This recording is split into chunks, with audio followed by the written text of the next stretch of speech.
લહેરાતા લીલાછમ ખેતરો, ભરપૂર પાણીથી ભરેલા સરોવર, સુખી અને સંતુષ્ટ પરિવાર, ગામમાં છલકાતો અપાર આનંદ અને ખુશીમાં ડૂબેલા આ એ માલધારીઓ છે કે જેઓએ પાણીને લગતી અનેક મુશ્કેલીઓ સહન કરી છે, પરંતુ આ વાતને ભૂતકાળ બનાવી ઇતિહાસના ચોપડે નોંધી અમૃત સરોવર બનાવવાનું કામ કર્યું છે દીર્ઘદ્રષ્ટિ ધરાવતા દેશના પ્રધાનમંત્રી શ્રી નરેન્દ્રભાઈ મોદીએ.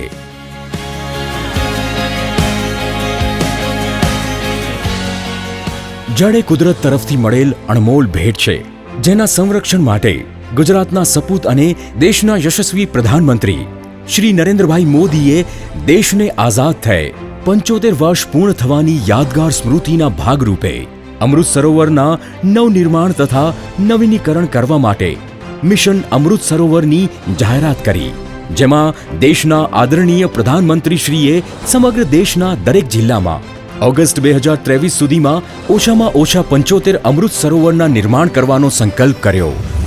आजादी के अमृत महोत्सव की याद में हमारी भावी पीढ़ी को कुछ देने के संकल्प को पूरा करने के लिए हर जिले में 75 अमृत सरोवर बनाएंगे. માનનીય પ્રધાનમંત્રી શ્રી નરેન્દ્રભાઈ મોદીના આ સંકલ્પને પરિપૂર્ણ કરવા ગુજરાતના યશસ્વી મુખ્યમંત્રી શ્રી ભૂપેન્દ્રભાઈ પટેલના માર્ગદર્શન હેઠળ ગુજરાત સરકારના ગ્રામ વિકાસ વિભાગ દ્વારા કામગીરી તાત્કાલિક અસરથી શરૂ કરવામાં આવી, જે અંતર્ગત પ્રધાનમંત્રી શ્રીના સ્વપ્નને સાકાર કરવા તાત્કાલિક અસરથી રાજકોટ જિલ્લા ગ્રામ વિકાસ એજન્સી તથા જિલ્લા વહીવટી તંત્રની પૂરી ટીમ રાત દિવસ કામે લાગી ગઈ. વિકાસની હરણફાળ ભરી રહેલા રાજકોટ જિલ્લામાં પણ અમૃત સરોવરના નિર્માણ થકી જળ સંરક્ષણ અને વરસાદી પાણીનો સંગ્રહ થાય તથા લોકોની સુખાકારીમાં વધારો થાય તે માટે આ અભિયાનમાં લોકભાગીદારી પર ભાર મૂકી લોક ઉપયોગી આ કામગીરી કરવાનું શરૂ કર્યું. કેન્દ્ર સરકારની માર્ગદર્શિકા પ્રમાણે અમૃત સરોવર અંદાજે 1 એકર ક્ષેત્રફળ અને 10,000 ક્યુબિક પાણી સંગ્રહ કરી શકે તે પ્રકારે આયોજન કરી કામ તાત્કાલિક ધોરણે શરૂ કરવામાં આવ્યું. આ માટે ગામના સરપંચ, નગરજનો તથા યુવાઓ સાથે પરામર્શ કરવામાં આવ્યું. રાજકોટ ટીમની મહેનત આ તકે ખૂબ રંગ લાવી અને રાજકોટ જિલ્લામાં 11 તાલુકામાં 76 અમૃત સરોવર બનાવવામાં આવ્યા. સમગ્ર કામગીરી દરમિયાન જીઓ ટેગિંગ અને રિમોટ સેન્સિંગ જેવી આધુનિક ટેકનોલોજીની પણ મદદ લેવામાં આવી. રાજકોટ જિલ્લામાં અમૃત સરોવરનું કામ એ રીતે કરવામાં આવ્યું કે પહેલાના સમયમાં જે સરોવરમાં વર્ષ દરમિયાન પાણીનો જથ્થો ખૂટી પડતો હતો તે સરોવરો હવે 12 માસ ભરાયેલા રહે છે. તળાવને ઊંડા કરવાની કામગીરી સાથે સરોવરની આસપાસ વોકિંગ માટે પેવર બ્લોક, વનીકરણના ભાગરૂપે વૃક્ષારોપણ તથા પ્લાન્ટેશન, બેસવા માટે બાંકડા, સ્ટ્રીટ લાઇટ તથા સુરક્ષા માટે ફેન્સિંગ જેવી કામગીરી કરી અમૃત સરોવરને સુશોભિત કરવામાં આવ્યા. આ ઉપરાંત સરોવરના કિનારે પથ્થર દ્વારા પિચિંગ કામ કરીને વધુ મજબૂત બનાવવામાં આવ્યા કે જેનાથી સરોવર તૂટવાની સંભાવના નહિવત રહે.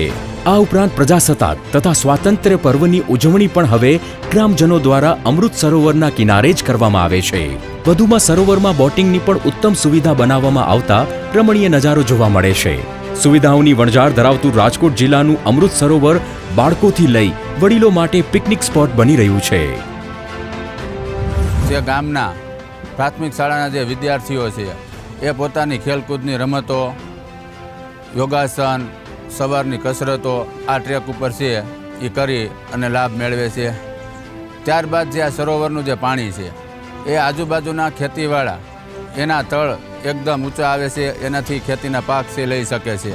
બીજા નંબરમાં ગામની અંદર જે માલધારી લોકો છે, પશુપાલન જે વ્યવસાયકારો છે એઓ પોતાના પશુઓને દિવસમાં સવાર સાંજ આ પાણી છે એ પીવા માટે ત્યાં લઈ જાય છે. એટલે આ સરોવરના છે અનેક ફાયદા છે.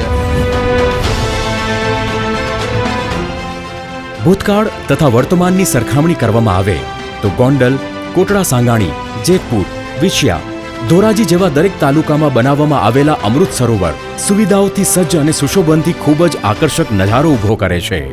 અમૃત સરોવરના નિર્માણ થકી ભૂગર્ભ જળની સપાટીમાં વધારો થયો છે અને જેના થકી ગામ લોકોને ખેતી, પશુપાલન, સિંચાઈ, બાગાયત અને વનીકરણ સાથે દૈનિક જરૂરિયાત પૂરી કરવામાં બહોળો લાભ થયો છે. આઝાદીના અમૃત મહોત્સવ અંતર્ગત નિર્માણ કરવામાં આવેલા આ અમૃત સરોવર વર્ષ દરમિયાન અંગારા વરસાવતા માસમાં પણ લોકોને પાણી પૂરું પાડતા હોવાથી ભાવિ પેઢી માટે આશીર્વાદરૂપ સાબિત થયા છે. જે માટે રાજકોટ જિલ્લાના ગ્રામજનો દેશના કર્મશીલ પ્રધાનમંત્રી શ્રી નરેન્દ્રભાઈ મોદી તથા ગુજરાત રાજ્યના વિકાસ કરતા મુખ્યમંત્રી શ્રી ભૂપેન્દ્રભાઈ પટેલના આભારી છે.